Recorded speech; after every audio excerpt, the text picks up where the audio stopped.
अस्सलाम वालेकुम मेरे पाकिस्तानी भाइयों, कैसे हैं आप सब। उम्मीद करता हूँ आप सब खैरियत से होंगे। जनाब आज हाजिर हुआ एक नई इन्फॉर्मेटिव वीडियो के साथ। आज की जो इन्फॉर्मेशन आप लोगों से शेयर करना चाह रहा हूँ वो ये है कि मैं कल से आया हुआ था गांव में और मैं एक लड़के के साथ ज़रा जाके गया हूँ। एक वो नाई के पास बैठे थे शेव और वो खत वगैरह करवाने के लिए, तो वहाँ पर एक बंदा बैठा हुआ था और बात वो ये कर रहा था कि उसके पास रोमानिया के वीज़े हैं और उसके पास पुर्तगाल के जनाब वो बहुत बड़ा कारीगर है, ठीक है, पुर्तगाल के वीज़ों का। मैंने उससे ये पूछा कि जनाब इन्फॉर्मेशन मुझे दो कि आप लोगों के पास जो वीज़े हैं वो किस कैटेगरी के हैं, वो क्या चीज़ है, उसका तरीकाकार क्या है, उसमें डॉक्यूमेंट्स वगैरह कौन कौन से चाहिए, मुझे इसका ज़रा सा तरीका तो बताओ, ठीक है। अब जब मैंने उससे डॉक्यूमेंट्स वगैरह पूछे तो उसने मुझे बताया कि आप लोगों का FRC MRC, उसके बाद आपके एकेडमिक डॉक्यूमेंट्स, ठीक है, उसके बाद जो आपकी बैंक स्टेटमेंट है वो आप लोगों की चाहिए बाहर के मुल्क की, मतलब कि UK, अमेरिका, कनाडा, इधर वगैरह की आप लोगों की बैंक स्टेटमेंट चाहिए कि इंटरनेशनली बैंक स्टेटमेंट हो। यार पहली बात तो ये है कि इंटरनेशनली बैंक स्टेटमेंट तो वो बंदा लिख के दे कि जनाब मैं आपको सपोर्ट कर रहा हूँ, ये कर रहा हूँ, तो वो कैसे कर दे यार। ये किस मतलब कि कौन सी ऐसी डॉक्यूमेंट हिस्ट्री है, कौन सी ऐसे डॉक्यूमेंट्स हैं या कौन सी ऐसी चेक लिस्ट है जिसके अंदर ये लिखा हुआ है कि आपको इंटरनेशनल बैंक स्टेटमेंट की ज़रूरत है। आप लोगों ने अगर जानना है तो आप लोगों को अपनी बैंक स्टेटमेंट की ज़रूरत होगी या किसी बाहर के बंदे की जो कि ना आपके ब्लड रिलेशन में आता है ना किसी और चीज़ में आता है, तो उसकी बैंक स्टेटमेंट की आप लोगों को ज़रूरत नहीं है। अब वो ये बंदा इस तरह क्यों कर रहा था, वो इसलिए कर रहा था कि ज़्यादातर गाँव के जो लोग होते हैं ना, इनके अंदर थोड़ी अवेयरनेस नहीं होती।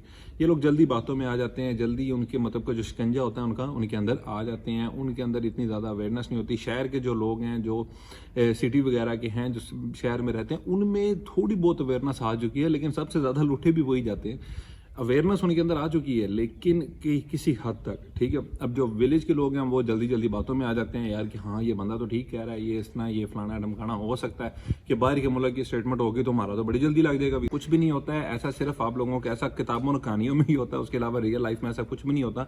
तो आप सबसे ये गुजारिश है कि पहले अप्लाई करने से पहले डॉक्यूमेंट्स अपने जो से हैं वो पूरे रखें, और डॉक्यूमेंट्स पूरे रखने के लिए आप लोग किसी भी कंट्री में जाना है तो उसकी चेकलिस्ट उसकी वेबसाइट से डाउनलोड करें। वेबसाइट से चेकलिस्ट डाउनलोड करने के बाद आप लोगों के पास सारे डॉक्यूमेंट्स की लिस्ट आ जाएगी। वो डॉक्यूमेंट्स की लिस्ट जो सी है वो डाउनलोड करें, वो डॉक्यूमेंट्स पूरे करें। पूरे करने के बाद आप लोग उसके लिए अप्लाई करें।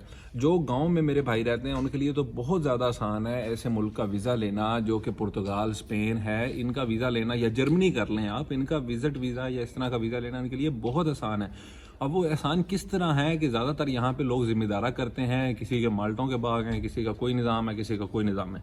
तो आप लोग उसी नाम की कोई कंपनी खोलो, रजिस्टर करवाओ, ठीक है। माल्टों का अगर काम करते हो तो उसी रिलेटेड कोई कंपनी रजिस्टर करवाओ, उधर से माल्टे लो, फैक्ट्री में जाके बेचो, उसकी जाके रसीद ले लो।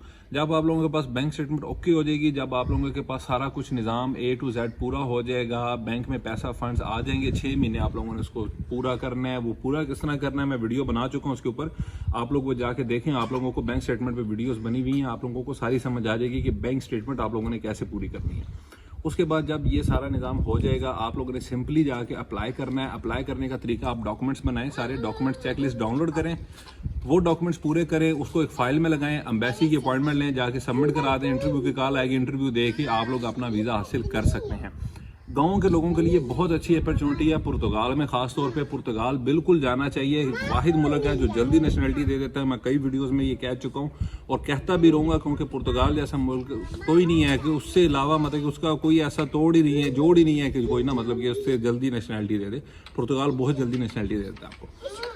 उसके बाद जो इलीगल इमिग्रेंट्स हैं उनके लिए भी बहुत ज़्यादा अच्छी न्यूज़ है कि 2023 में उनको भी काफ़ी ज़्यादा रिलीफ मिलेगा, जो कि इलीगल बैठे हुए हैं, कई ऐसे मुल्कों में बैठे हुए हैं, हंगरी में बैठे हुए हैं, इटली में बैठे हुए हैं, जिधर भी बैठे हुए हैं, उनके लिए ये न्यूज़ है कि वो पुर्तगाल जा सकते हैं। पुर्तगाल जाएं, पुर्तगाल जाने के बाद अपने डॉक्यूमेंट्स अप्लाई कर दें। डॉक्यूमेंट्स अप्लाई करने पर उनको कार्ड मिलेगा, कार्ड के थ्रू वो वहाँ पे स्टे कर सकते हैं। 200 कुछ यूरो टैक्स होता है, वो टैक्स पे करते रहें, एंड पे TRC मिल जाता है और उनकी लाइफ भी एक मतलब के ट्रैक पे आ जाती है। तो सारा तरीकाकार मैं आप लोगों को बता चुका हूँ कि आप लोगों ने जो विलेज में लोग रहते हैं उनको अवेयर कर चुका हूँ कि आप लोगों ने जैसे फ्रॉड से बचना। आप लोगों के पास खुद बहुत बड़ी चीज़ है जिसका नाम ज़मीन है, जिसका नाम माल्टे हैं, कारोबार है, बाग है, उसको रन करके आप लोग बहुत अच्छे प्लेटफॉर्म पे जा सकते हो। बस सिर्फ चलाने का, करने का तरीकाकार आना चाहिए। वो तरीकाकार मैं आप लोगों को बता चुका हूँ। कंपनी रजिस्टर करवाएं, ठीक है, उसके सारे वेजेस सारी तैयार करें, तैयार करने के बाद फाइल तैयार करें, फाइल तैयार करके एम्बेसी जाके सबमिट करवाएं। किसी भी मुल्क जाना है उसकी एम्बेसी जाएं, ना कि किसी और मुल्क में जाना हो।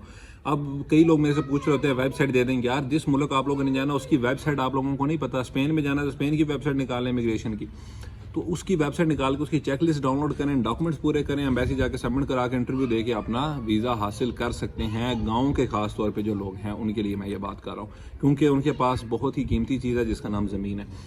तो मेरे भाइयों, आपको मैं बता चुका सारा तरीकाकार, अब आप लोगों ने अवेयर खुद होना है इस चीज़ से। मैं आप लोगों को सिर्फ बता सकता हूँ, एक इन्फॉर्मेशन पहुँचा सकता हूँ, ठीक है। आप लोगों के दिमागों में मतलब कि अपनी आवाज़ से मैं पहुंचा सकता हूँ, दिमाग में ठूस नहीं सकता बिल्कुल भी, ठीक है। तो बच्चे इन जैसे फ्रॉड से ऐसा कुछ भी नहीं होता है। कोई इंटरनेशनल स्टेटमेंट नहीं चाहिए होती है, कोई किसी किस्म का वीज़ा पुर्तगाल का कोई बंदा नहीं दे रहा, क्योंकि मैं पहले भी बता चुका हूँ पाकिस्तान अभी इस लेवल पे नहीं आया कि उनको पाकिस्तान से डिमांड चाहिए हो वहाँ पे काम करने के लिए। तो अपना बहुत सा ख्याल रखिएगा। वीडियो बनाने का मकसद यही था, आप लोगों को अवेयर कर सकूं। होप कि आप लोगों को वीडियो अच्छी लगी होगी। अगर अच्छी लगी हो तो लाइक एंड शेयर लाजमी कीजिएगा, मेरे चैनल को लाजमी सब्सक्राइब कीजिएगा। मिलूंगा नेक्स्ट वीडियो में, तब तक के लिए अल्लाह हाफ़िज़।